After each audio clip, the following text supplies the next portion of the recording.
श्रीमद् भागवत जी के पूजन में कुछ चीजें बड़ी विशेष हैं। चंदन, ये तो सबके घर में होना चाहिए।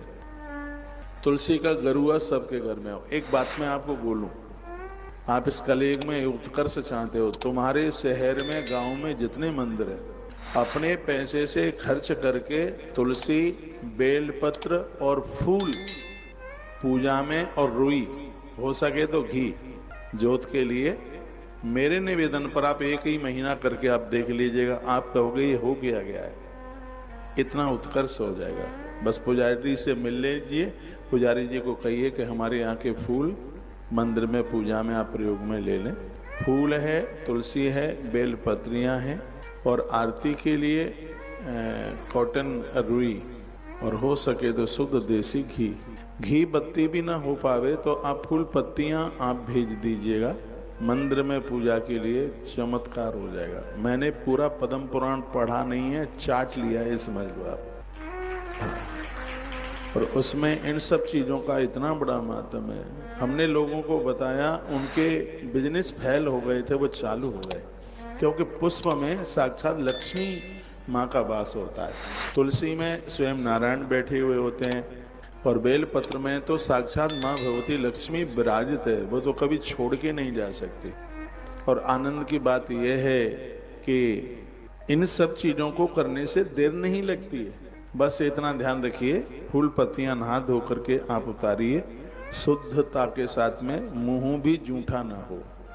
बिना स्नान किए आप तुलसी पूजा के लिए नहीं तोड़ सकते, बिना स्नान किए आप फूल नहीं तोड़ सकते, बिना स्नान किए हुए आप बेलपत्र का चयन नहीं कर सकते।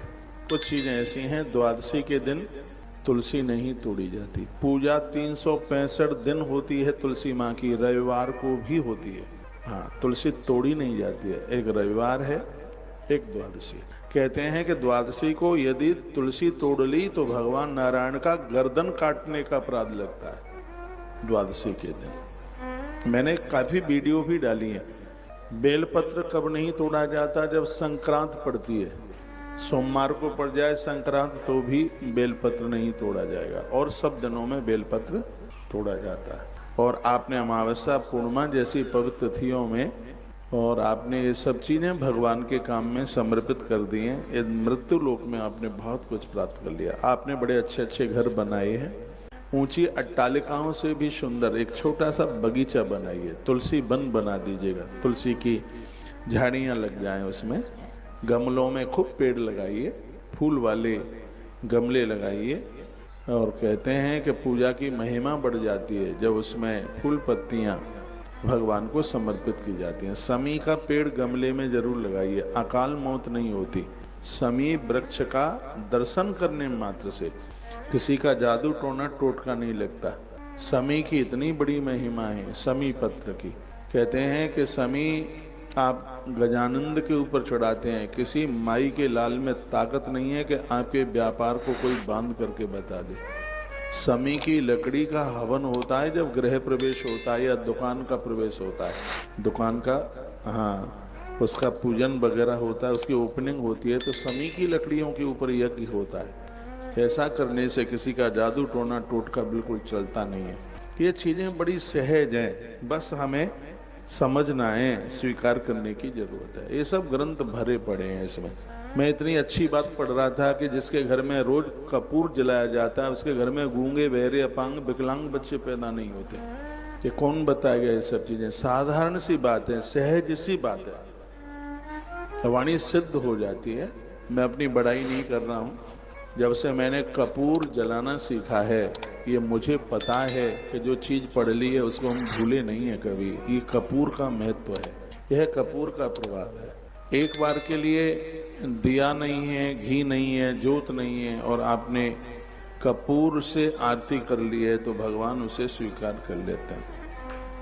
कपूर का इतना बड़ा महत्व। उस घर में वास्तु पितृ दोष जैसे दोष नहीं रहते जिसके घर में सुपारी, कपूर, कलावा, जनेऊ, रोली, मोली, ये चीज़ें मिलती हैं। वहाँ कोई वास्तु दोष नहीं रहता। वहाँ ये पूजा की ये सामग्रियाँ हैं, ये इतनी बड़ी प्रभावशाली हैं। आपको थोड़ा हमने आज जल्दी जगा दिया है और आप बहुत जल्दी पहुँच गए हैं। लेकिन पूरी यात्रा में सुकून मिलेगा, क्योंकि बैटरी फुल चार्ज होकर के जाएगी आपकी। Welcome back to my channel हर हर महादेव। आज जो कौशिक महाराज जी ने उपाय बताए हैं कि पूजा में हमें क्या क्या चीज़ ज़रूरी होती है, जैसे कि बेलपत्र और शमी पत्र, कपूर, देशी घी, पुष्प, इन सब के उपाय बताए हैं।